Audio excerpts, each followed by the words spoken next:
Green light? Yep. Green's good? Green means go? Awesome. Gabor. I already forgot it. How do we say Merry Christmas in Hungarian? That. All right. Okay, so we'll say that to you. And for our Hungarian-speaking people, Lenny, how are you, man? Good. You a Christmas Santa? You know, you a little extra money doing a little Christmas. Okay, very good. Awesome. Very good. See, perfect. All right. Hey, who's coming to the Christmas party? Everybody, look at you. Did you know the Christmas party's today? Yeah. I did. Okay, but you didn't raise your hand. I know. I have some showings. Okay, you go sell property. Unfortunately, but really, it's fortunate. Yeah, it is fortunate, exactly. We're never going to keep you away from working, so you just go sell houses, all right? And we'll send a plate. I'll keep a plate warm for you, and I'll send it over to your house. All right, how's that? All right, good deal. It's over at Wentworth Country Club, right? We switched locations this time. Normally we have it up in Trinity, so so we lost that location, didn't have the ability to get there. Wentworth, up East Lake Road, just north of Landsbrook on the west side, south of Keystone or Tarpon Avenue is where it is. So just, I think Maureen said that she's going to be over. She's not going to be here today because she's too busy getting ready for that. But if you can carpool a little bit or consolidate cars, that would be great. I guess there's parking might be a little bit of an issue. So, and it's 1 to 4. Come as many hours as you like, or come as many minutes as you don't like, or whatever. So you can pop in, pop out, here, there, gone, and everything else. So, everybody have a good Thanksgiving? Yeah. Good. Perfect. Good. All right. Awesome. All right. Let's go down and talk with our vendors real quick. By the way, let me give you a fair warning. Karen Bailey. I don't think we even actually got the notice out, and it kind of worked out well. We told you that the meeting wasn't last Tuesday. We had probably had some people show up last Tuesday because normally we're the first Tuesday, but because of this Christmas party, we decided to do it all in one fell swoop, so we switched to the second Tuesday. Karen Bailey, one of our, you guys know Karen? Anybody know Karen? English, British accent, very sharp young lady. Is just knocking the teeth out of the business right now, doing a great job. She was here coming to share with us, but she texted me yesterday when I got off the plane. I got her text that she couldn't because she's actually closing on a personal property of hers, and it got pushed to today. So she won't be with us, so we'll fill some spot if we get out a little bit earlier. That'll give us time to get to the party earlier too, so that'd be good. Jared, how are you? Fine, thank you. Hey. How'd the what you call it, the Metropolitan Ministries thing go? From what I understand, it went very well. Good. I had to abort at Oh, the no. last minute because I have another disc going bad in my spine. So I'm hoping to make the December one, but we'll have to see because I see the surgeon again in a couple days. Well, we'll pray that goes well. Thank you. Awesome. Thank you. Well, in case anyone here doesn't know how to say Merry Christmas in Italian, since we didn't say that, No. Buon Natale, Okay, that makes sense. okay, and Buon Capodanno for New Year. As everyone knows, we have barrels at the Future Home offices in West Chase, and what I passed out today, other than a pen of mine, is a list of those things that they need from Metropolitan Ministries. And for those of you who have already donated to Metropolitan Ministries, either by way of time or treasure, for those who have dropped off things at the office, we appreciate that. And for those of you that haven't, even one can of vegetables is much needed. So there's no gift that's too small. In addition to the drop-off of gifts, of course, our next event is, of course, Wednesday the 16th of December. We do have, believe it or not, we do have people signed up for it. But for those of you who haven't signed up and are seriously considering coming, or would like to consider coming, it's Wednesday the 16th of December, starting at 1:15. You need to be there by 1 o'clock, and it goes till 4 o'clock, and it's in the big tent, and you can do anything from helping in the toy store to helping to shop for groceries. It's a great event. You'll come away feeling great. I have a sign-up list I'm going to actually pass around here, and if anybody wants to sign up, just put your name on here and we'll be in contact with you. And if for those of you who don't know me, which I doubt anybody in here doesn't know me, my name is Jerry Papa. I'm the broker-owner of Gulfview Realty Property Management. We are located in the West Chase office of Future Home Realty. Due to the kindness of Mr. McDougall and Mr. Shantz, we occupy an office at the end of the building right across from appropriately the bathroom. See, perfect. Yeah. And we do property and lease management throughout Tampa Bay. And here we go. My property managers, who are licensed realtors with specialized training and certification in property and lease management, they are domiciled throughout Tampa Bay. And because of that, that makes us a much better approach to handling customers, so we're local to the communities. In addition to that, we do everything by way of the cloud, so everything is systemic. We have a back end that also is supported by Heist, Weiss, and Wolk, which creates all of our lease and all of our legal documents. We pay referral fees, and we keep realtors legal, and don't look at us as being a competitor. Look at us as being an advocate, because we also pass referrals back to Future Home. And I can tell you, if Maureen was here, she could tell you how many checks I write to Future Home for referral fees. And we do operate an escrow account, so you don't have to worry about that. And we are completely reconciled on a monthly basis. Again, Jerry Papa, Gulfview Realty Property Management. Please consider dropping something off. And yes, ma'am. When is the deadline to contribute, food and things to the property?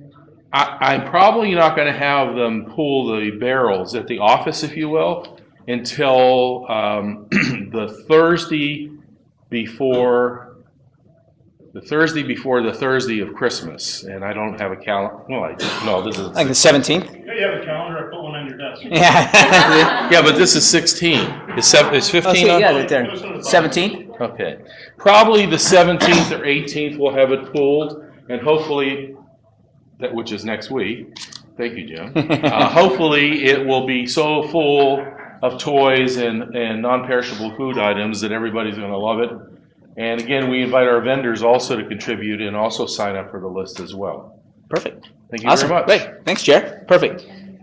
David, I'm going to introduce David, and David's going to come back later as well, because he's going to help us fill some time since Karen can't be here. So, I shared with Bob, we had somebody drop out, and he said, well, could you answer some questions? And I said, well, what we call that in the business, that's called stump the chimp. All right, so. David's an attorney, by the way, if you didn't know. There you go. Well, I want you to, as you're thinking through, there's some things might go on today, write down some questions. I love tough questions. If I don't know the answer, I'll certainly tell you, but I think that's what would help everybody out. Let me tell you a little bit about American Patriot Title. I'm the owner of American Patriot Title. One of the unique advantages you have when American Patriot Title is part of your team is this. 2 or 3 times a day, we'll have somebody, one of the processors or a closer, call me up on the intercom and say, we've got a question on line 3 or whatever. I don't know what the question is, but so the realtor gets on the phone, they pose a question, or their client has an issue, and I can give them as best I can, and most of the time I'm able to give the answer. If not, I can get back to you. But that's the advantage of being a part of or having American Patriot as a part of your team. I'm the attorney for the Greater Tampa Association of Realtors, own the title company. I've represented about 280, 290 people in front of the Florida Real Estate Commission. Had some very enjoyable drives over to Orlando with clients, and I'm just kidding about that. Anyway, there's a lot of experience. A lot you certainly gain from the experience that I've had with the title business, the FREC, and familiarity with the contracts and the title issues. So anything that we can do for it, let us know. Thank you. awesome. Very good. And we have this young lady, remind me your name again. Lynn. Lynn is representing Brian Heckman for the Heckman Group, because Brian will be here at the Christmas party? He will, yeah. All right, He just very had good. another commitment this morning. I understand. Perfect. Good. All right. Just want to say hey. Hey. Hey. Good morning. For all your mortgage needs, right? Yeah. Exactly. Thank you very You guys much. doing a great job. I saw Brian post all the time how you're still getting stuff done, 30 days, even with TRID and so on and so forth, all sorts of Yeah. fast close stuff. Ryan's really worked on systemizing their processes. So again, all these people we bring to you are just a buffet of people. There's no affiliation whatsoever. I don't have any monetary gain by these people. I just bring people to you that I trust, and everybody here so far are people that I trust. And I just starting to know you, so I think I trust Yeah, you. I've been with Brian since February. All right, then of if Brian trusts you, then I this trust year. you. Yeah. Okay, very good. He'd have gotten rid of me a long time Yeah, ago, exactly. I think. Fair enough. Good deal. And you'll see them back at the party if you come to the party. By the way, you want to find our vendors because we have a cash bar at the party, and the vendors have purchased drink tickets, so they become very popular in a hurry. So you get to find them. So very good. Kev, hey, how'd that go the other day? I saw a great post, by the way, Thursday. Yeah, it was awesome. We had, hi everyone, I think everyone knows me. I'm Kevin Overstreet. I own Insured Title Agency. I guess I should say I co-own because effective just recently, my little sister / vice president has been, her title has changed to co-owner and partner. Nice. So, Congratulations. Very good. yeah, Mandy's, she's been with me for 10 years and has done a great job, and she's done a lot of managing of me in every way. So really proud to have her as an official partner. She totally deserves it, and I believe I'll actually make more money even though I get a cut instead of the whole thing, because she'll be managing the money also. So she's I learned it about, see, how Future Home Realty's, for the first 3 years, Future Home Realty, we were growing, and Jeanette would say, how's the business doing? Oh, we're growing. Are we making any money? Oh, we're growing. We sure are busy. But are we making any money? Man, we are having a lot of fun over there. But are we making any money? Boy, did I tell you we're growing? And so finally, when I turned over the reins to her, Yeah. the same thing. Entrepreneurs are great. High eyes are good. We can bring in people and watch money go out the door faster when we bring it in. Yeah, a lot of it's the accountability partner concept that Bob talks about a lot, and I've tried that with people in the past, but there were no consequences to not being accountable. So with Mandy here watching over everything, it'll make a huge difference. So I'm very happy about that. But yeah, to answer your question, last Thursday's event was fantastic. It was huge. I think several of you were there, and we really appreciate it. We had about 80. That's awesome. 82 or 83 realtors in the room and some really good presenters. This is a monthly thing we're going to do. It's called Become a Better Agent. You can do it monthly now. Yeah, Awesome. or Baba is what we call it. So so that was Baba 3, and Baba 4 will be January 7th at the, what's the one across from the Hilton? Hampton Inn. At the Hampton Inn on Tampa Road. It holds about 120 people. I'm positive it'll be full. It's easy to sell tickets for a free event. And we'll have all new presenters there. And if you have any ideas or people that you think would want to add value and bring good content, it's not a sales thing at all. We're not there to promote. We're not handing out rate sheets and things like that. The mortgage sponsors are never going to be begging for business at these events. They're going to be there to actually help you become a better agent, or to Baba. But yeah, it was great. So January 7th, keep an eye on our Facebook company page, also the website, the web address of www.itaevent.com. That'll always have whatever our next upcoming event is. And yeah, these will always be the first Thursday of the month. And I believe we're going to have the March one at Hope Children's Home. Okay. Awesome. Because we've been raising money at these events for Hope, and then also our golf tournament on February 5th will be a big fundraiser for them, and they'll be present there. So the day, I'm not sure what the date is for the March event, but I'll let First you know. Thursday. Yeah, but it'll be at Hope. We just talked with Stan yesterday, and he's all for it, of course. So Perfect. other than that, just thanks. You guys have been the very best client that we've ever had, and it's just consistent month after month. Very high quality. No shadiness. Yeah, no shadiness. And, I always say Florida is nothing but sunny places and shady people. And I actually think builders sometimes erect buildings so that they have a little more shade to operate in. Right. But anyway, Right. but that's it. Thank you very much. Awesome. And Merry At the Christmas. party? I'll see you at the party. Awesome. Good deal. Perfect. Thanks. Brian. All right, man. Hi, I'm doing good. Good. Brian Brown, Old Republic Home Warranty. I don't really have that much information other than wish you guys a Merry Christmas. Just a couple reminders. One is don't forget about the new hot water heater regulations. So think Platinum when you're thinking about that, because most of them are going to have the plumbing and the electrical moved, and in a condo you may have to do some drywall work. So for that oversized hot water heater that has to fit in the same spot the smaller one was. So remember that. Some people have that same problem. Yeah, they do. Oversized people have to fit in the spot that the other one used to. Yeah. Right, exactly. Yep. And also, if you happen to see this new plan in your office, we had a logo change. There's no difference in the actual plan, but we since we did a logo change, we also made it look pretty. Slick. So it looks pretty now, so, but there is no differences. The only difference between this one and the one you may have in your desk is that the typo was fixed on the condos. So other than that, it's no changes, and we'll probably, I can tell you, we will have a price increase next year. Yeah. Yay. Yeah? Sometime probably in March or April, but right now, exact same thing, so you can still use your old ones. Perfect.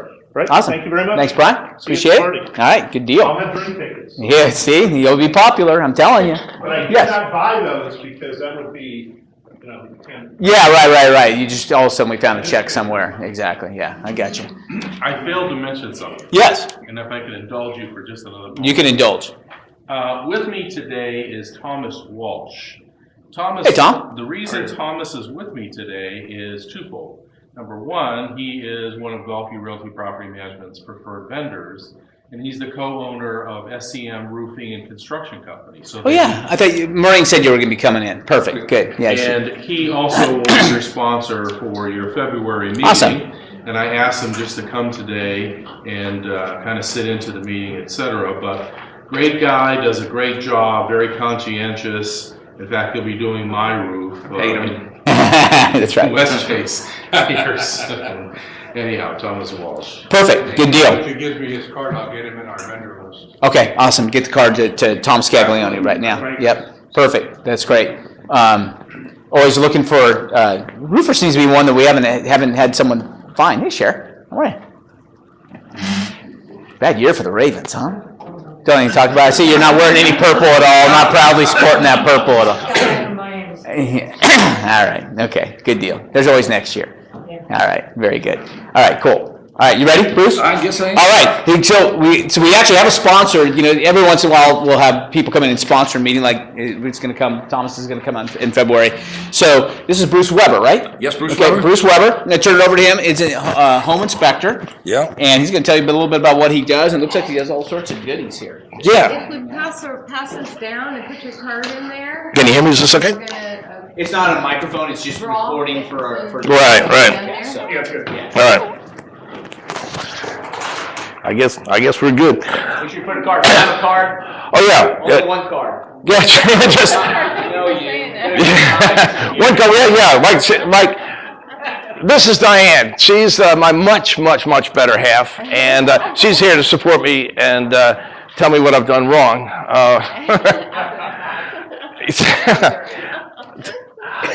But again, my name is Bruce Weber, and I'm a home inspector. And I want to thank Bob and Jim and Maureen for letting me spend a couple minutes with you guys talking a little bit about home inspection.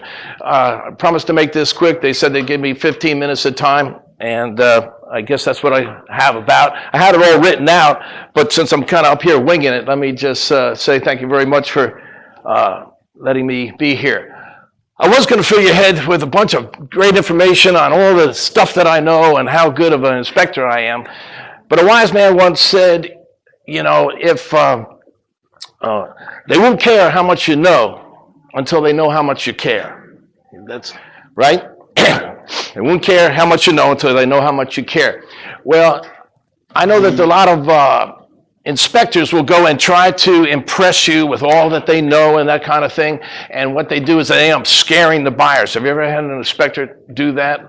Where they, oh gosh, they'll get up there and just tout themselves and point out scary things in the house. But I don't do that, okay? I try to be one of the people that make a deal maker, not a deal breaker. I have to have integrity. I have to do my job. I have to be accurate. I can't bend the rules, but it is important to know how to say something, not just what to say. So let's start there. I'm an inspector that cares about the buyer. I know that, especially for first-time buyers, that it is a very stressful time.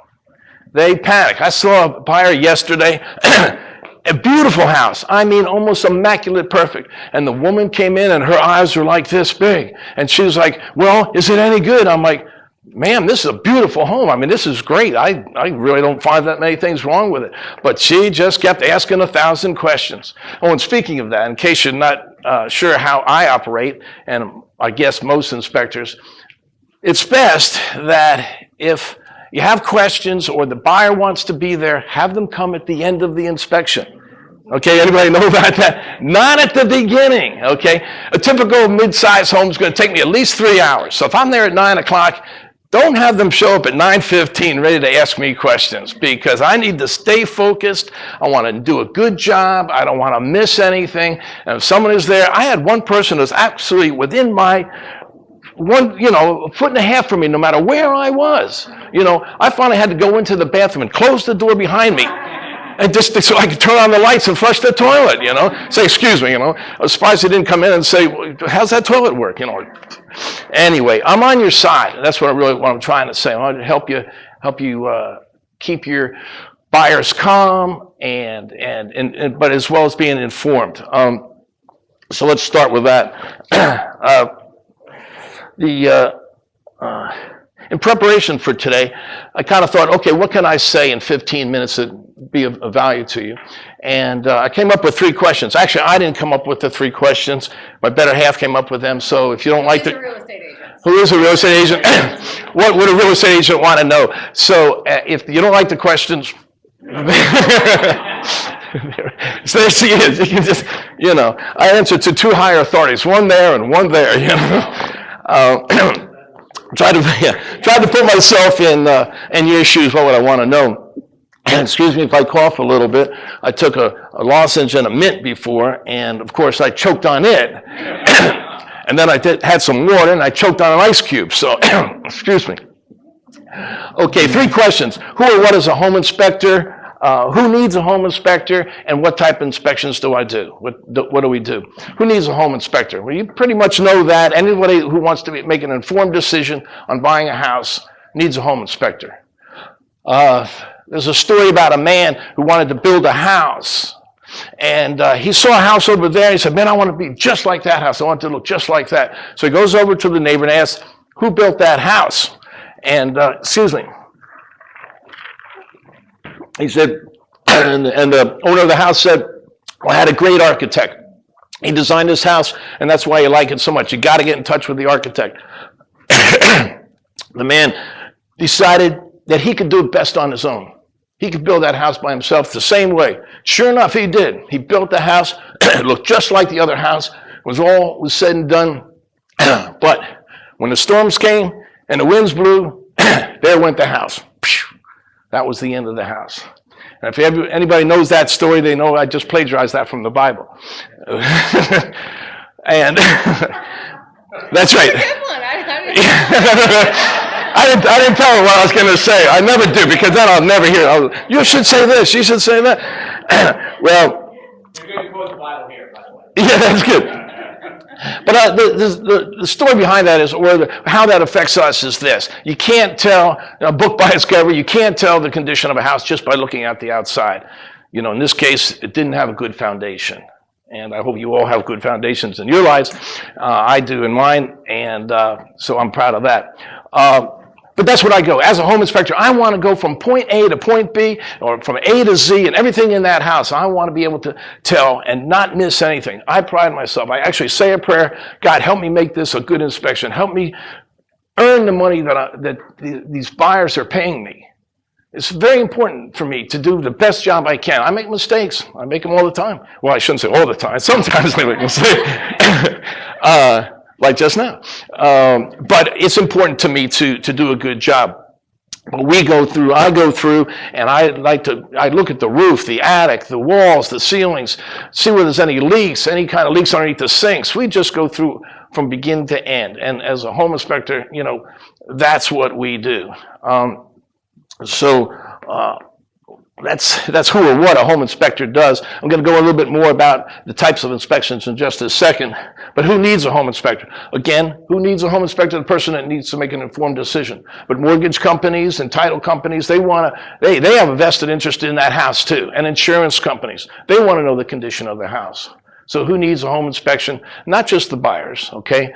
But the other people that are involved in the transaction and the contract, they want to see the home inspection as well. And the third thing is the type of home inspections that we do. Well, the first one is basically a complete home inspection. That's so the buyer, again, can make an informed decision. It's from A to Z, every little thing that I can find in that house that needs attention. I write my reports in such a way that the things that need the most attention, that I really want to bring out, that's in the summary, right at the beginning of the report. That's all comments on the areas of the house that need attention, maybe need a different contractor to come in. Those same comments will be in the bottom and in the report, in the body of the report itself, with the associated and the appropriate pictures to go along with that. So it makes it very clear, very easy to understand. And again, I'm trying to make it easy for the buyer to understand what he's getting, in the house. The second inspection that we do is called a 4-point. How many people know what a 4-point inspection is? Okay, everybody should know at this point, but a lot of new agents, they don't understand that a 4-point is what the insurance company is looking for. The full inspection is basically for the buyer. The 4-point inspection is basically for the insurance company. Mortgage companies don't want to lend money to a buyer unless they have an insurance, homeowners insurance. Homeowners insurance companies don't want to insure a house unless they know what's going on. But they don't need to know whether it has a busted screen or certain little, the minutia of the inspections. But they want to know the 4 major areas, and that's why they call it a 4-point. They want to know the condition of the roof. How old is it? How long is it going to last?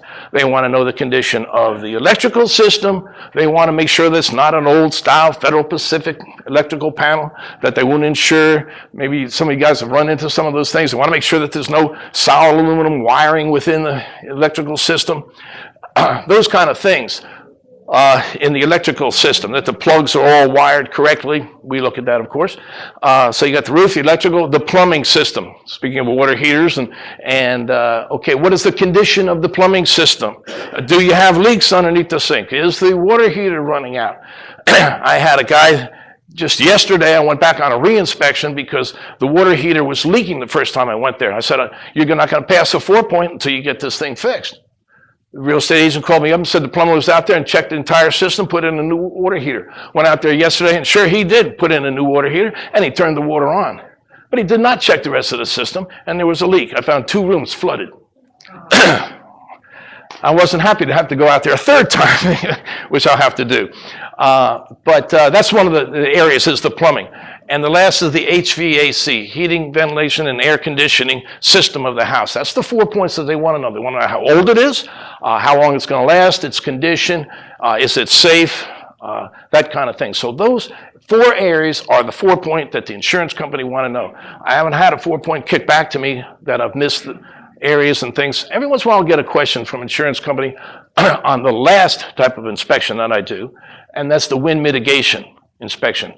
Again, full inspection for the buyer and the 4-point for the insurance company, and also the wind mitigation report for the insurance companies. That's beneficial to your buyers because if you go through a wind mitigation, which is basically an examination of the house on the condition, how well it'll hold up during heavy winds or a hurricane, okay? And if it's built correctly and it's built with extra features to it and how the roof is held down and things like that, they'll get discounts on their homeowner's insurance. So wind mitigations are good to help your buyer get a discount on their home insurance, on the homeowner's insurance. And that's a separate form, it's a separate report, and again, it basically gives the condition of the house, how it would hold up in high winds. Some of the things that are involved in that are how the roof is held to the wall. Is it just toe-nailed in like they used to do it? Do they have hurricane clips or straps that go over the trusses to hold that roof down? The nail patterns on the roof, how the sheathing, the plywood that's underneath the shingles, how that's held to the trusses. Those kind of things, what we look at, take measurements of, take pictures of, and put it all in this nice report and for the insurance company to get a discount for the buyer. And it can be hundreds of dollars, which most people don't know that. And I think that's the least thing that realtors don't know about wind mitigation. They don't understand to educate their buyer on that. And I think that's so important. So if you don't know about wind mitigation, that's something to look into, for sure. Yeah. It's amazing how much money can be saved. Yeah, I was totally amazed. Some of the person that does my printing asked me to come out and do wind mitigation. She said, "Oh, I've been meaning to do this, ask you this for years." And I said, so I finally went out and did it right here in Oldsmar. And I did a wind mitigation, and the house was built like it should have been built. Had all the proper attachments to hold the roof down. Everything was perfect for a wind mitigation. And submitted the report. And she called me back and said, "Oh, I can't believe it. I'm so mad at you." And I'm like, "Why are you mad at me?" She said, "Because you didn't force me to do this a year ago." Saved her $400 a month. A month, she said. I asked her that, a month. Normally I'll save a couple $100 a year, But this, I'm like, well, I don't know who your insurance agent is. But you might want to check on other insurance agents as well. I mean, I actually came back and questioned her. I said, that's a ridiculous amount of savings. I can't believe it. But that's what she told me. So, like Diane was saying, it can be a significant amount. But don't just throw it out there willy-nilly like every single home. Train yourselves to kind of figure out the age of the home. If it has had a roof, okay, in the last 10 years, suggest a wind mitigation, okay? And that's just a round figure. I could give you all sorts of... They changed the rules on how they held the roof down ever since the hurricanes of 94. I mean, 93 and Andrew. But up here, anyway, there's different dates on the thing. But if it's within the last 10 years, have them do a wind mitigation. Your buyers will like you for it. Anyway, let's see. I'm kind of way off thing here, but I just want to mention that on the back of Bruce's cards are his pricing. And if someone comes out and he does a wind mitigation and a 4-point, it's $125.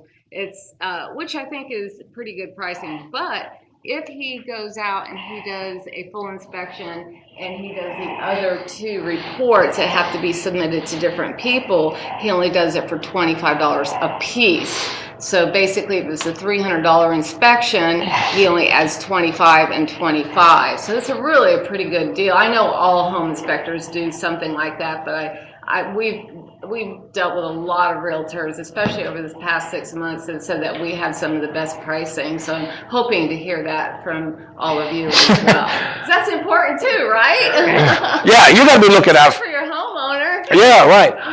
And speaking of that, let's see if there's anything else I really wanted to say. Let me ask you this, Bruce. You're right about that. I always encourage our agents, just another reminder to you, all right, that for like mold, all right, the right to a mold inspection, always make it later, a longer date than your home inspection. That way, let's say you have a 10 or 15 day inspection period, all right, give yourself 20 or 25 days to do mold, because that way the home inspector comes in and says, hey, look, I haven't done a mold inspection, but I'm seeing evidence here. I got some issues around here. I'm seeing some stuff that ought to be a concern. Or there are concerns for the Chinese drywall. I'm seeing the stuff that's evidence of that kind of stuff. Exactly. If you have the same date, then you don't have enough time to get somebody else in there to do that. Right? I don't think there's a need to do an inspection automatically every time for mold and Chinese drywall. But if your home inspector says, hey, look, I'm seeing these some evidence of things, you might want to get a second, somebody in here to check those things specifically.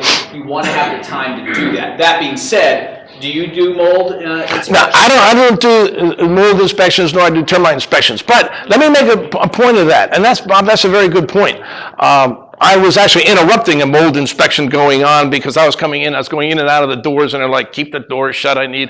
So, but yeah, I always look for things, evidence of, we're not supposed to say termites and things. We use WDO, if you ever heard that, wood destroying organisms, okay?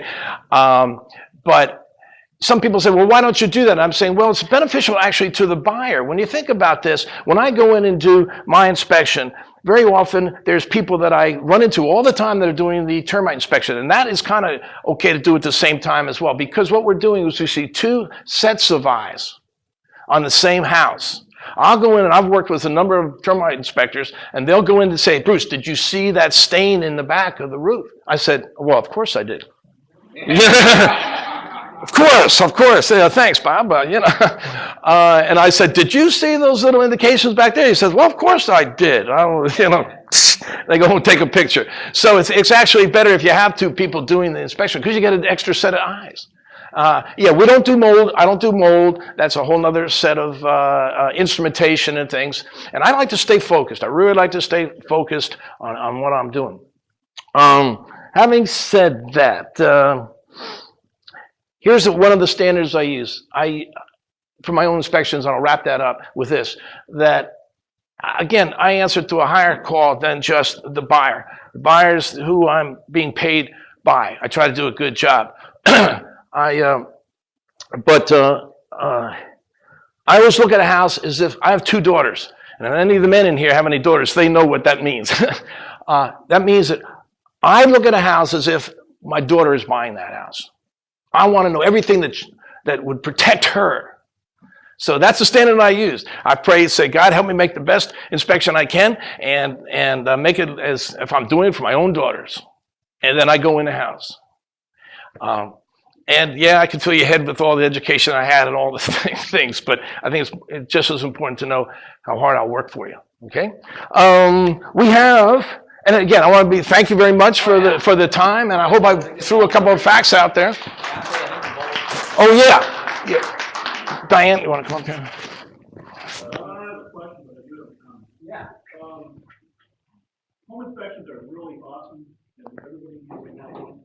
But remember, they're done 30 days in advance of closing most of the time, and stuff is mechanical, right? Oh yeah. It can break any time.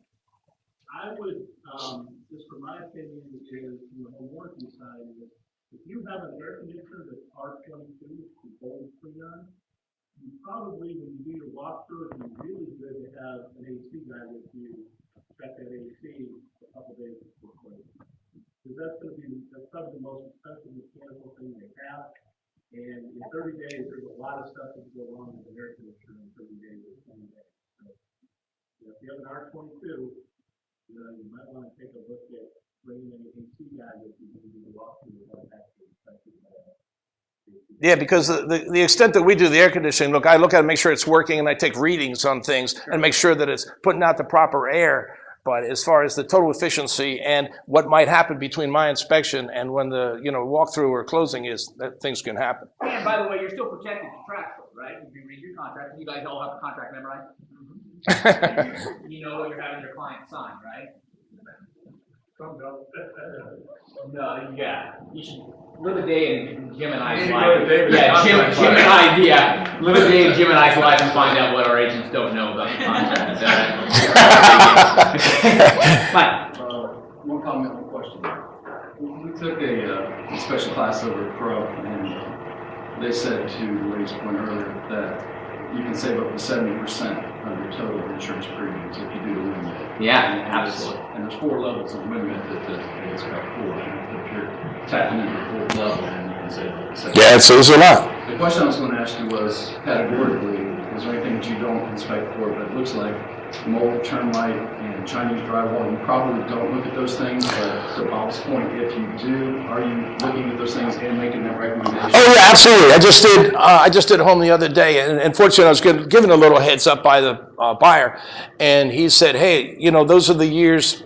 Or he was concerned because his wife has allergy issues, and said, "Hey, could you look for the Chinese drywall?" Well, that's something I do kind of just automatically, because it turns copper pipes and things like that dark, and you can see it in the electrical wiring, stuff like that. So as soon as I see that kind of stuff, I mention it in the report, and then I'll say consult for further evaluation and the appropriate contractor for that. Perfect. So it goes in there. Yeah, I do look for that. Yeah.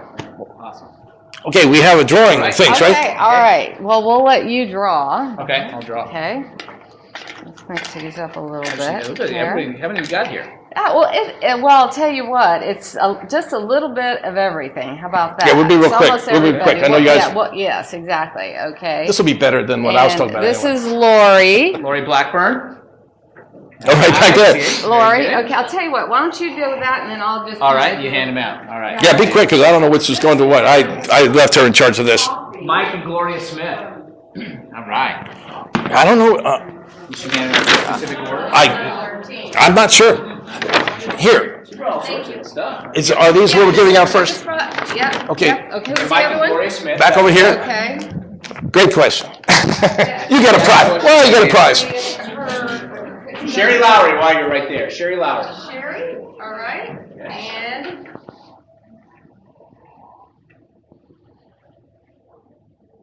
Michelle Harris Carter. There she is. See? That's right, exactly. You guys got it. You're going to miss the party, but you didn't. That's right. See? all right, I got the other. Now, the other is just a little Christmas gift. I guess since the Christmas season, that's kind of what I did. Well, let's see, what did we put that there?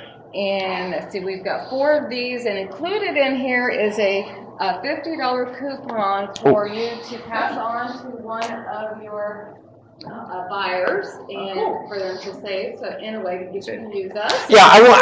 Then use us again and again. Quick qualification.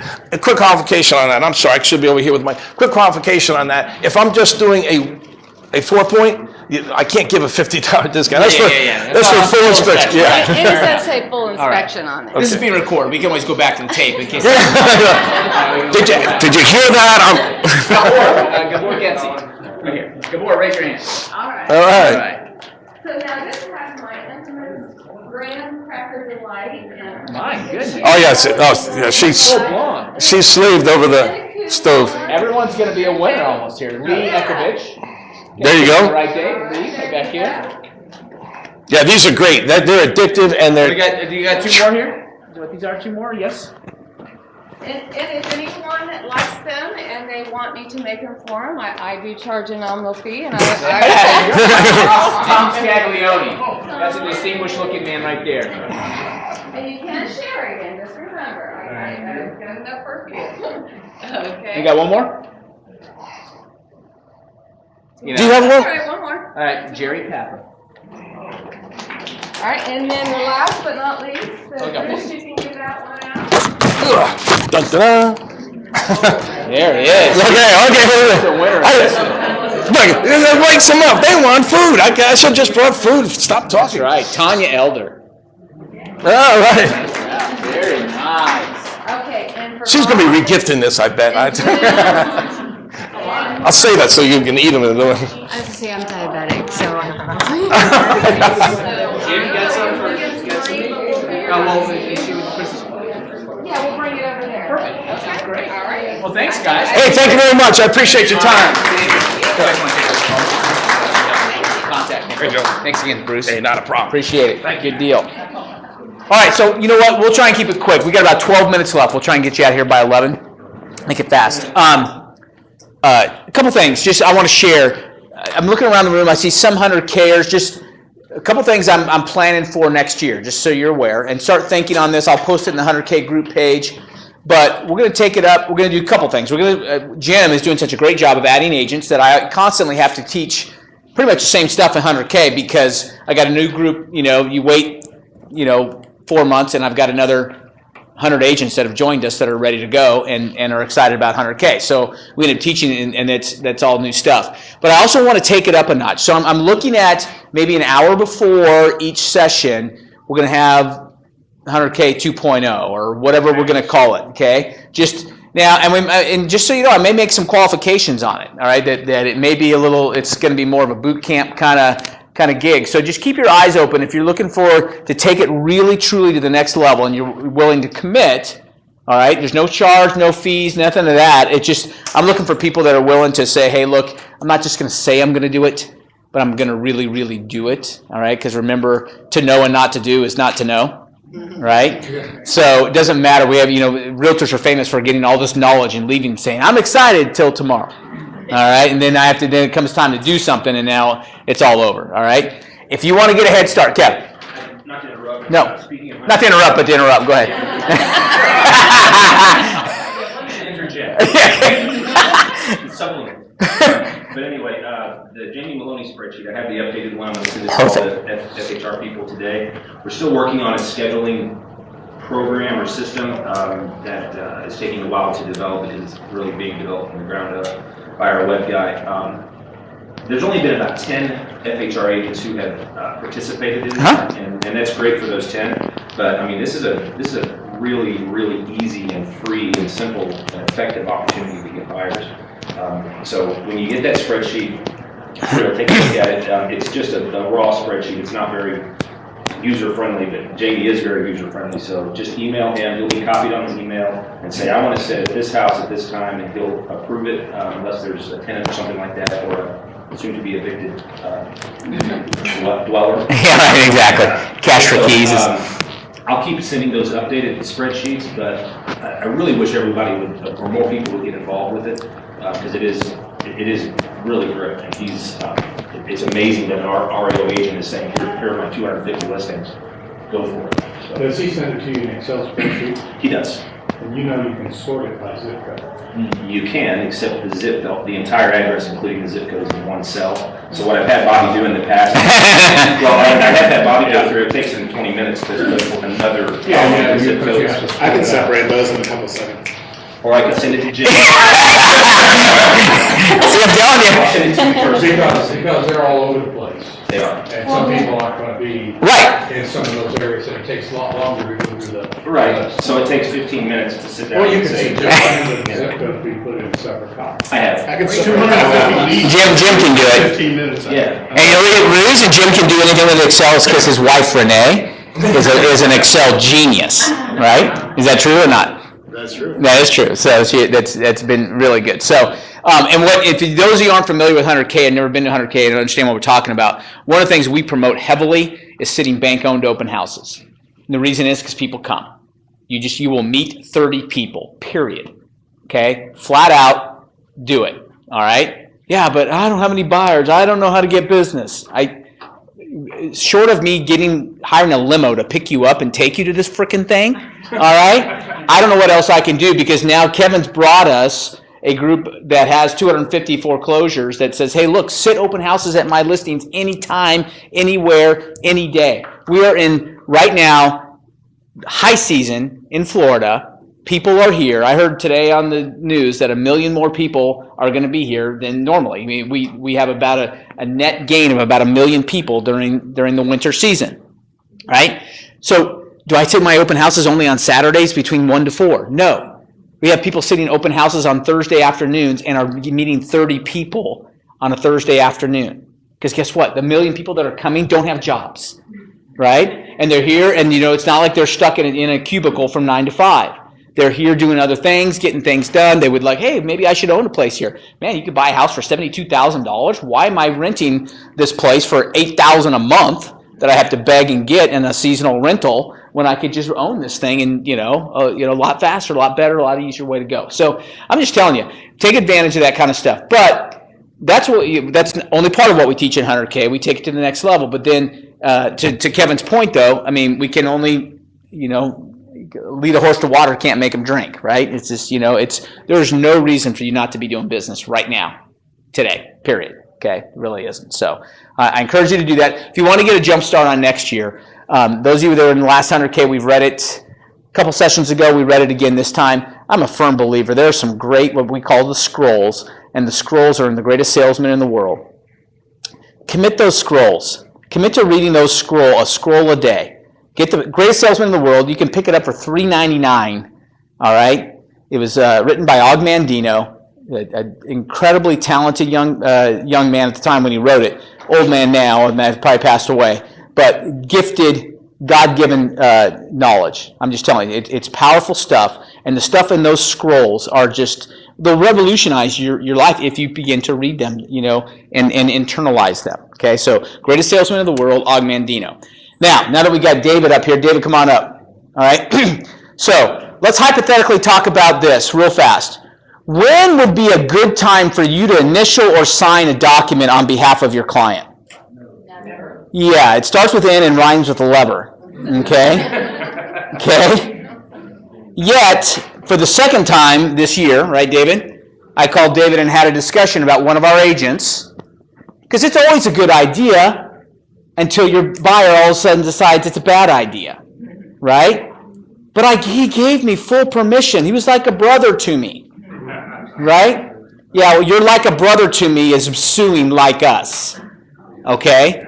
because now he's getting very convenient amnesia about what he told and didn't tell you to do. All right? All I can do is, because this is being recorded for posterity. Prosperity? Yeah, posterity. All right? Never, ever sign a document on behalf of your client.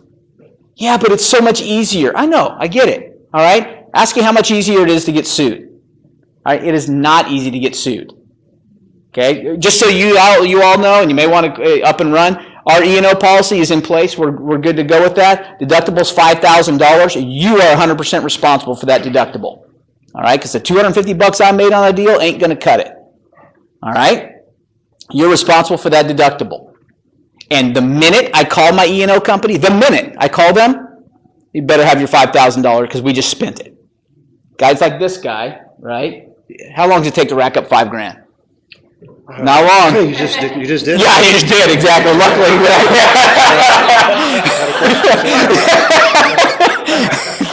All right? I'm just telling you that that's the case, right? And so do not ever be tempted to, yeah, but it's so much simpler, and they told me to do it. Now, there's some legal principles in place, right, that said, hey, look, we provide them with a copy of this supposed forged contract that they acted upon. They went and got financing, so they were acting as if they had signed it. So we can defend it, but now we're going to pay, we don't defend it for free, right? I'm just telling you guys, never, ever, ever, ever, ever, okay, take the time. Jim, how easier would your life be if people would, A, pay attention to the time frames on the contract, right? And also, how easy would it be if, once they did have the contract, that they actually never, ever, ever went on a verbal, right? Oh, yeah. Yeah, but the buyers, oh, yeah, you know what? We delivered a home inspection report and the list of repairs, and the listing agent said, no problem, the buyer will take care of it, or the seller will take care of it, okay? That and $4.95 will get you a cup of coffee at Starbucks, all right? Get an inspection addendum signed that says, here are the exceptions, here are the things that we all agree are going to be fixed prior to closing, and have the seller's signature. The listing agent saying, hey, no problem, we'll get it done, does nothing for you. Nothing. Signatures delivered, signed and delivered, right? Delivered, not just signed, but signed and delivered by all parties. Okay, fair enough? Before the time frame's up. Yeah, yeah, exactly. Don't do it on day 16. I got to sign and deliver it on day 16. Well, plus $4.95. That's fine. Yeah. Don't go on that you're going to get it, but. Right. And if you don't get it in time, cancel the contract if you have to. Right? Yeah, but they kept telling me it was coming. Well, it never came, so you better cancel if you're trying to protect your buyer. Right? Do the right thing. Understand the remedies within the contract. And you know what? You'll get somebody's attention when you say, hey, we're canceling the contract. Whoa, why are you canceling? Because you haven't got this to me signed. Okay, I'll get it over to you. Well, now all of a sudden it shows, and now you got it. You've got to be able to be that strong and hang on to it. Okay, now let's stump the chump. Okay, legal question. Any question you wanted to ask legally, all right? Let me jump in. On the never sign, some people say, well, I'll get a power of attorney, all right? Even when you have a power of attorney signed, saying that you are the attorney in fact, you are authorized to sign the contract. What I always tell the client is that, hey, the realtor, is that, hey, you have the authority to sign. That doesn't mean that your client knows everything that's in the contract, all right? So the same problems that exist when someone says, well, go ahead and sign it for me without a power of attorney, same issues exist. Because if you sign, of course, they're agreeing to all those terms and conditions, every one of them. And if they either show up at closing or get a copy of the closing statement, or there's some issue that comes up and they say, well, I wasn't aware of this. Well, you gave me a power. Well, that doesn't mean I was aware of everything that I was required to do. So don't be led into a false sense of security by saying, I've got a power of attorney. Don't do a power of attorney for a client, period. This is also being recorded for, what's that P word? Posterity. All right, okay. You do not do power of attorneys. You don't do walkthrough inspections for your clients, and I know you do. All right? Okay? But you don't. They get a friend, they get a relative, they get the homeless guy in the street, somebody not you, all right, to sit in for them. Yeah, but they're out of the state and they don't have time to do their walkthrough. Well, somebody else does it, all right? Or they sign in blood that they're waiving their right to the final walkthrough. All right, I'm just telling you, you do not say, hey, I'll take a look at things, make sure everything's good to go. It's good to go until the range doesn't work after they move in 3 weeks later, and then you're buying a range. All right? Yeah, but if the range worked when I was there, well, how do I know that? I wasn't there. Well, your sister was, and so you got a problem? Have your sister buy a range. All right? There you go, even better. All right, that's cross-sell all over the place. Michelle. Yeah. I think he answered my question. I was going to say, I have that exact situation coming up at the end of this month because my clients are out of the country and they asked me to do the walkthrough, but it's a brand new home. Okay. It's new construction, so Yep. that should be okay? Well, you know what? They'll have a buyer's punch list. Do they have anybody here? I Yeah. have FaceTime with Yeah. my clients. Okay. So you just walk through there? That'd be ideal. Or Skype? Yeah, Skype, FaceTime, right. Yeah, and they were right there with me. Can you open all the drawers? I had to open all the. Great. But you know what? That's it. Can the FaceTime be recorded so that you can have a copy of it that they approve? I don't know, but you can have them sign off on it saying, hey, look, I'm signing off on it. Now they're comfortable in signing, because a lot of times they're not comfortable signing a final walkthrough because they weren't there. Now you say, hey, look, this is the only way we can do it. My broker's an a-hole about this stuff, and he's just as the way he likes to do it. All right, but that's a great advice there. Quick question. Can a buyer come back after closing and say to the seller, I know we had an inspection done, but we think we found something that looks like mold, but we're not sure? I mean, if it's after closing, inspection was done, wasn't discovered, there's really no indication that it is, they don't know. Can they do anything after? You have an opportunity to inspect. Exactly. And essentially, once that period is expired, unless you give written notice that there's an issue, then that period is expired. And the only way that you can extend it would be if there was some, there's always the obligation for the seller to disclose. And if there was some evidence that it was hidden, and they were aware of it, and they failed to disclose, then the case law says that even though unless it's like open and obvious, all right? But if it's somehow hidden, but inspection periods, as Bob was saying before, you just absolutely positively must realize and have your clients realize that that's the end. Any inspections you want to do, any notice you want to give them of any problem with the condition of the property, you have to give before the expiration of the property inspection period. Gotcha. Yep. With the exception of that being that there was evidence that they should have known, they did know about it and did not disclose. That can survive the inspection period. Right. And then, by the way, you're right. And by the way, that's why we have home inspections, right? I mean, that's why we have property disclosures, right? We don't have a property disclosure to replace a home inspection. A property disclosure saying, hey, Mr. Scheller, please tell me everything you know about the home that you're trying to sell me. All right? Is it going to be bad or good? It's going to be slanted toward the good, right? Hey, this is a great place, yada, yada, yada. The reason we have it is that after the fact, I use this example every time I wrote a contract since 1993.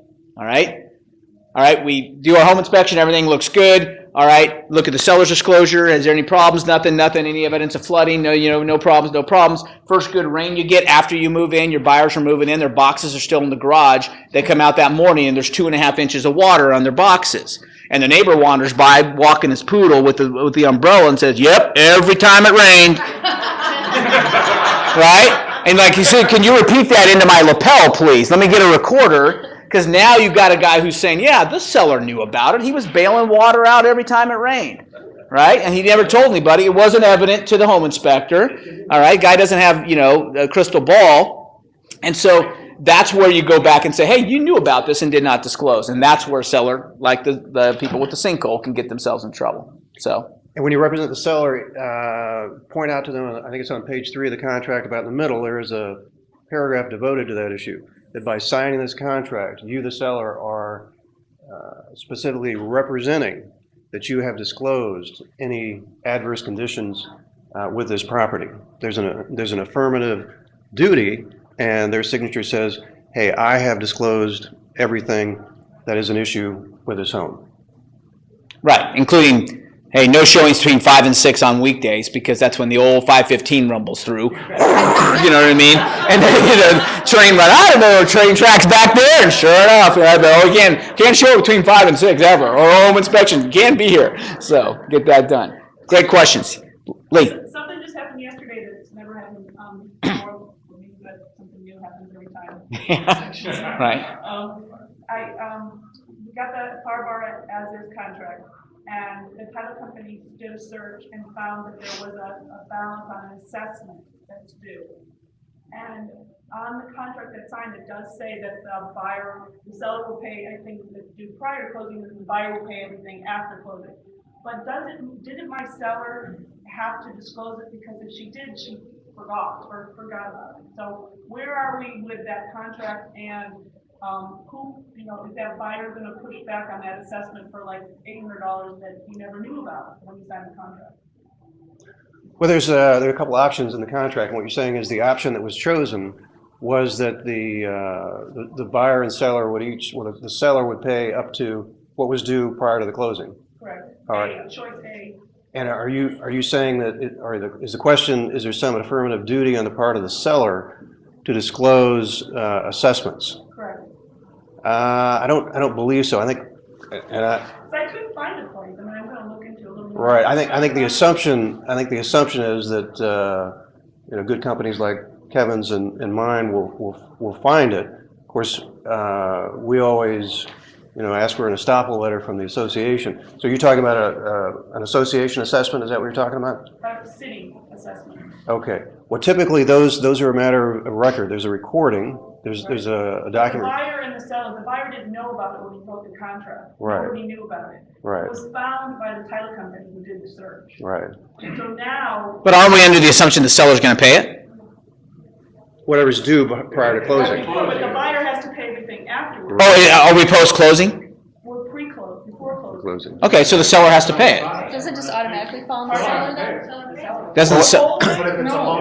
No, but the issue that you're posing. Oh, it's an ongoing. I got you. Exactly. I got you. Okay, it's an ongoing. Correct. Gotcha. Right. Assessment. Right. Okay. So the buyer doesn't know about it right now. So I'm like, well, should the seller disclosed it on the disclosure form? If she knew about it, you're only obligated to disclose what you know, right? Well, she forgot about it. Well, the what you remember. The paragraph on page 3 addresses conditions. So I'm not aware, just off the top of my head, that there is a provision that would require an ongoing assessment to be disclosed. The title companies will discover it, and seller will pay up till the date of closing. Now, in anticipation of that, what you might want to do is within the inspection or the financing period, what you'd want to do, having learned that lesson, would be to talk to the title company, and I'm sure they would accommodate you. Within, before the expiration of the inspection period, you'd have a copy of the title commitment, and that would reveal that issue. And also, like I always say, it sounds like you have the buyer on this transaction. I'm the seller. Okay. When you take the listing, get title then. Don't wait until it goes under contract, and that's what everybody does. Right. And most title companies will encourage you to wait because they're going to order the search from their underwriter and pay a fee. But you need to be working with someone who you have the listing agreement. Send it to them, do title at that point, and then you know what you're dealing with. And then it would be, even if the seller forgot, it's disclosed by the title, the preliminary title. And so how is that shown to the buyer when that's done? I suppose it would need to be added to the seller's disclosure, because you would then have knowledge, and if your seller forgot, it's really seller to remember. Tom? The issue on this assessment, though, falls under the same conditions as a CDD.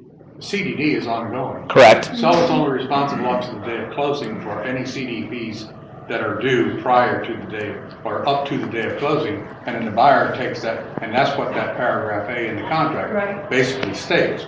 An assessment would be no different, even if it was ongoing. It would be prorated, just like taxes and CDD fees and other issues. Am I not correct? But the CDD fee is disclosed on that disclosure. I understand that, but this came up before closing, Correct. and it has to be dealt with, and Correct. the seller's responsible up to the day of closing. But it does affect, it affects. But if the buyer, if it affects the buyer's financing, because now there's additional monies, Right. then the buyer can say, hey, I'm out of this contract, give me my deposit back, because I can't qualify for the mortgage any longer. I mean, it has to be dealt with. Right. I know. Right. This happened yesterday, so that's. Well, and now that you know about it, in my opinion, you have to disclose, right? Because even if it goes back to amending, because there's a section in the seller's disclosure that says, are you aware of any assessments, yada, yada, yada. It's not in the contract, but in the seller's disclosure. So now that you have this newfound knowledge, you may need to addend the seller's disclosure and provide that and have people initial off on that addended. Not you change it, the seller change it, because the seller is the one that discloses. But sometimes, right, though, something as small as that could Sure. really kill a deal. Absolutely. Yeah. Absolutely. It could cause a financing problem. Right.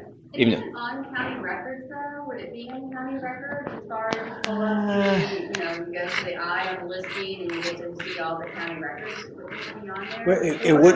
No, it's a court recording, not a county recording. Well, Has nothing to do with typically, tax records. if the county, the county assessments typically are recorded, and so yes, but I'm not sure that a layperson would necessarily find it. Or how up to date they are necessarily if they're that current, if it was just a recent assessment as well. So, and then also, I wouldn't want any realtor to rely upon their title examining experience. The better suggestion is that before your period of time to object expires, you need to address that issue. And from a seller's perspective, yes, it's a great idea to get a title commitment, so you know exactly what it is that is of record, and beforehand, so that nobody can say, well, our financing fell through because of the assessment. Jim. Would you agree, though, that they can't just, the buyer cannot just walk because they now know of this, because they already agreed to pay after, but the only thing they really have to fall back on is financing. Well, it could be So that if they can't get the financing, then that would kill it. Pass the inspection. They can't just say, well, I don't want to pay that assessment. If they get approved for their loan, they're paying for it, because they've agreed to it. From a seller's perspective, if it ruins the financing, then your only remedy is the deposit. So it's the better idea is to find out about ahead of time, so you just don't have that I'm saying surprise. disclose to them Right. now so they know, and then Exactly. But they can't necessarily the buyer can't walk from the deal because now knowing of it.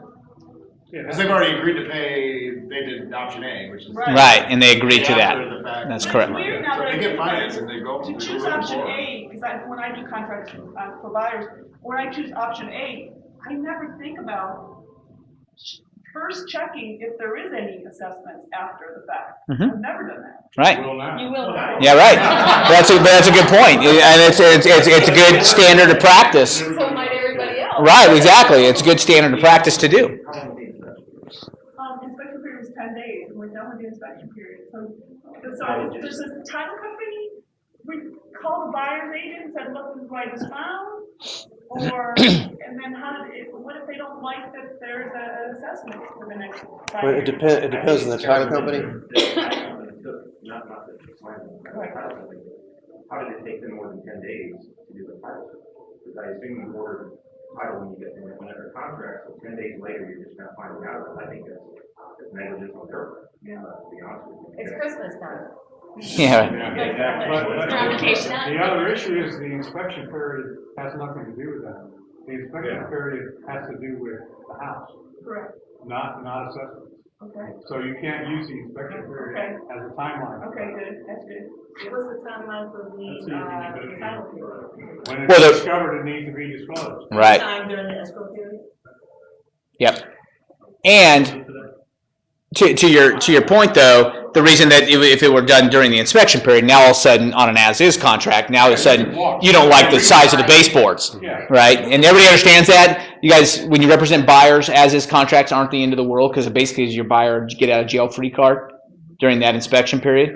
And when you represent the seller and you think you're all high and mighty because I negotiated an as-is sale for you, and all of a sudden on day 9 the buyer walks, and you're like, well, it just happened. Well, you negotiated a get out of jail free card for your buyer. So don't think an as-is is all that six-pack and a bag of chips. All right? The other thing about an as-is that most agents don't understand, whether they're on the buyer side or the seller side, as-is doesn't mean that the house is going to be transferred as-is. Because if your buyer finds something that is drastically wrong with the house, even if it's an as-is contract, they can ask for that to be repaired. Sure. And if the seller refuses to repair it, you walk. If the seller agrees to repair it, you move forward. Right. And it's the same thing if you're representing the seller. With an addendum. Not the listing agent saying, no problem, we'll take care of that. Yeah, so as is not as-is. Right. It's not the end, right. It's a get out of jail card. Right. That's all it is. Well, every as-is contract that I've done in the last 2 years, the buyers ask for money. Right. Yeah. Right, exactly. Or credit. Mm-hmm. Or, it happens every time. Right, exactly. Like, okay, so we're just playing on this. Right, exactly. Good stuff. Mike? Do we have any leverage if a... No leverage. Go ahead. Just kidding. Go ahead. I got your answer right there. Do we have any leverage if a seller... We were representing a seller for a house and the buyer was doing an inspection and then they came back and said they couldn't get the AC to come on. There was an issue with the dishwasher. So it's like, so I wanted to know more. So keep the conversation alive. As long as you have a conversation, you're still in the game.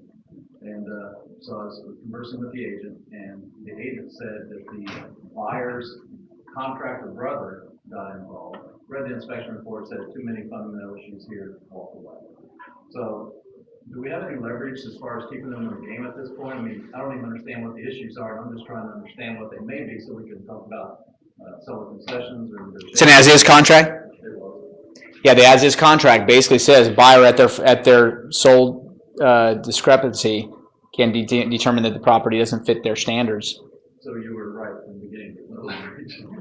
It really isn't on an as-is. That's why when there are repair limits, now there's some leverage there. You say, hey, look, it falls under, the seller's willing to fix up to 1.5%, and we're under $300,000 up to $4,500. So the buyer can't just say, hey, look, they got to prove that the cost of the repairs would exceed that 1.5% before they can just get out of jail free. Yeah, and that's what I wanted to talk about. Yeah, and so that's why, again, agents, everybody's gone. Now, what percentage now are as-is contracts? 80%? No, probably 90. 90% of contracts are as-is contracts. Back in the day, back when I sold real estate.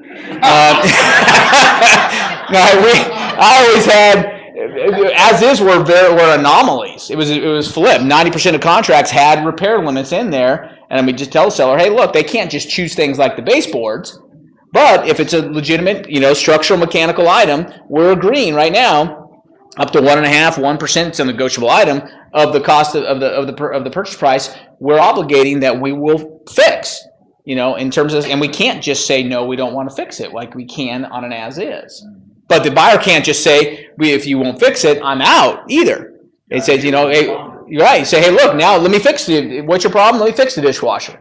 And now you can't just get out of the contract for free. So I immediately responded and said, I'll follow up. And right. We were going to drive over there right away and check it out. Right. And they weren't out immediately. But they don't actually have to have a reason to back out of an as-is contract. Right. No reason whatsoever. Right. They can just change their mind. So then you don't have any leverage if there is a position. Right. On an as-is contract. Within the inspection. As long as they're doing everything within the time periods and they're doing the reporting and everything else. That's right.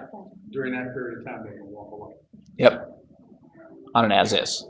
But the issue is that most sellers won't do the old contract. I mean, that was in the day. That's fine, but you tell them, say, hey, look, just so you know. But that was in the day when you, as an agent, whether you were working for the seller or the buyer, you represented the seller. Right. And, well, right. I mean, and those days have long been. Sure. Exactly, and I understand that. But you just got to tell the seller, okay, hey, look. So if I were doing it, and everybody said, hey, my seller really wants an as-is contract, that's fine. And you want an as-is contract as a buyer? Great. Let's shorten it up. We're not going to do 10 days. We're not going to do 15 days. Let's do 5. All right? Let's talk to, Bruce over here. How soon can you get into the home inspection? Because we don't need to, if you're going to just back out because you decided you found a better home, okay, here's what happened, right? And so now you're going to say, hey, I don't like I thought it was 3 1/8 inch baseboards, and it's actually only 3 inch baseboards. So I'm out. Okay, the contract says they have an out. If that was 15 days to do that, fine. I would shorten it down to 5. Okay, now you got 5 to do it, and see, again, it's all a negotiable item, and I get it. It's, in a perfect world, we'd make it 2. All right, but, you want to shorten that time period so you're not losing other buyers. Or giving them more time to go find another house across the street that came on the house for, $8 a square foot less.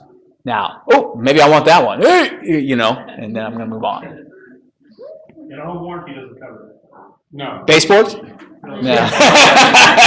It doesn't work right now. Yeah. Cool. More chump stumping? I just had a contract with HUD, AMCO, and I told you guys a little bit about that. We put $1,000, so the buyer put $1,000 down, the seller gave us 15 days for inspection, as is contract. And they stipulated, the estimated the custom repair was $3,000, was the addendum, was the disclosure was Right. on everything.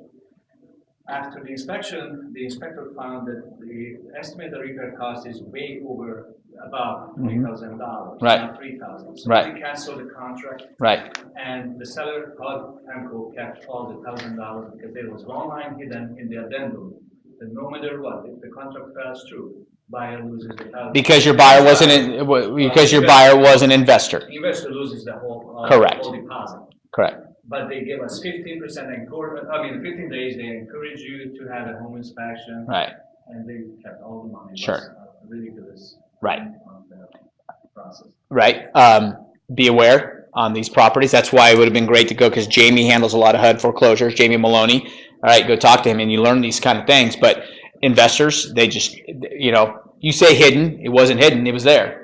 All right, Yeah, the line's there. It says, if your buyer's an investor, right?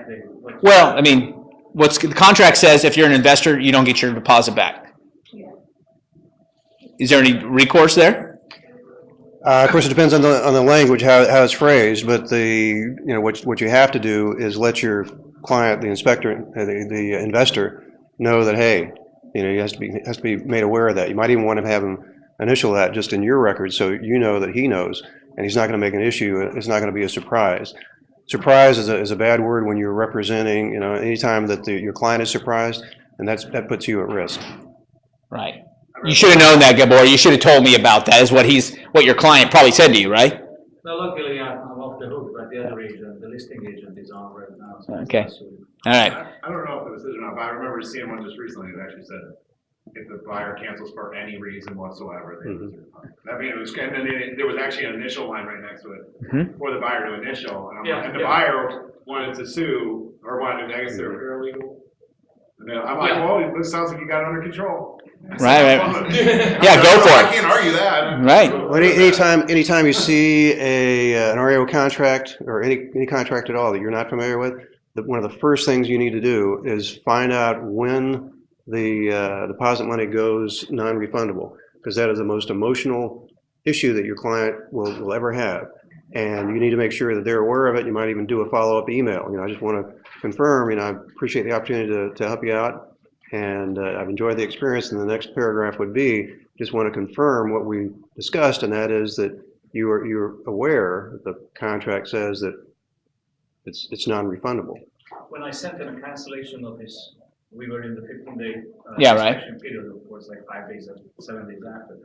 And they sent me an email back that, you have to have a home inspection by a certified home inspector to start the process. So we spent $400 on a home inspection. See, yeah, now that's poor. Just to. I agree. Yeah. So now they made you have that, and then they say, oh, by the way, now you still can't get your money back. See, yeah. Right. Yeah. That was really. That's poor, because they should have just pointed out, hey, by the way, you're an investor, you're not getting your money back, but you're more than welcome to do what you want to do, but you're not getting your money back either way. And your investor probably would have said, let's not spend the money, since we've already at $1,000. Why go $1,000 plus 400? I'm with you there. Investors are putting contracts on like 15 homes. Right. And holding them up. And so I can see where, Right, and that's what that was the problem. That's why HUD probably has that, stipulation. And they listed the same property again and again. This is the third time I've seen coming back on the market. Right. Well, you're dealing with a government agency. Okay. Yeah. So ask me if logic is going to apply. All right. Okay. It starts with an N and rhymes with dough. All right. The issue is reading the contract. Right, and I agree. I signed the contract. And I'm with you 100%. Contract or contract. All right? As long as he signed it. As long as it wasn't, I trusted him like a brother and he told me to sign it on his behalf. That didn't happen, did it? Okay. All right, good. All right. Thank you very much. Okay. Very good. All right, we are about done. Any last minute questions before David goes? This is time to talk to an attorney, non-billable hours right now. The one and only. I'll give him a recommendation. Okay, please do that. We just, as you know, closed a big 17.5 acre piece of property that when I looked at all the contracts that we have available to us, didn't made no sense whatsoever. Right. So I went and talked to the seller and convinced the seller to have David and I put the contract together with him, and I think we ended up with about 19 pages of contract with very specific terms on due diligence and when money went hard and so forth and so on. And fantastic job. I think we closed the thing in what, 90 days or less? No, I think it's about 72 days, something like that. 72 days. Yeah. Okay. Yeah. And so, you know, when the standard form contracts don't work for you guys, you know, you need to go to an attorney and have it drawn up. It's well worth the, listen, the seller was happy to pay his fee. Sure. Because, you know, we got what we wanted to get for the property, got it closed, made no concessions whatsoever and so forth because we had the right contract. That's perfect. Well, I mean, the only reason it took 72 days is because the developer had to do their due diligence to make sure with the county that they could do what they wanted to do. Exactly. Yeah. Exactly. Well, when the due diligence was over, all that we doubled the escrow deposit, and it became hard. That's perfect. Non-refundable. Clearly stated in the contract. Yeah. Right. Perfect. That's good. That's good stuff. And you know what? People ask us all the time, yeah, you are allowed to do commercial with us? All right. We just got another agent. I got a call from yesterday, Jim, right, that came over from Ruttenberg because Ruttenberg kind of discourages commercial contracts. I actually, you know what? They're usually the easiest for me, least exposure for me, because you guys are filling out normally a letter of intent. And you're saying this letter of intent says, purchase price, here are the terms, here's what's going to happen. All parties agree to hire their own attorneys to draw up the contract. Okay? I'll take that all day long over the $52,000 Fannie Mae foreclosure. All right? Because I'm way more exposed on the $52,000 rather than the $5.2 million deal. I'm way more exposed on the $52,000 Fannie Mae, foreclosure than I am when the attorney drew up the contract. All right? Okay, it's called pass the buck. Whenever possible, pass the buck. All right? So get the onus off of you and onto somebody else and let somebody else take care of it. So glad to do it. All right. Glad to do it. You pass the buck and he'll receive the buck, is what he's saying. Awesome. All right, we are an hour and 32 minutes away from party time. So if you got anything else you need, if not, if I don't see you before, have a great Christmas and a great New Year. And we'll come back January and get rock and rolling right away. Cool? All right. Thanks, guys.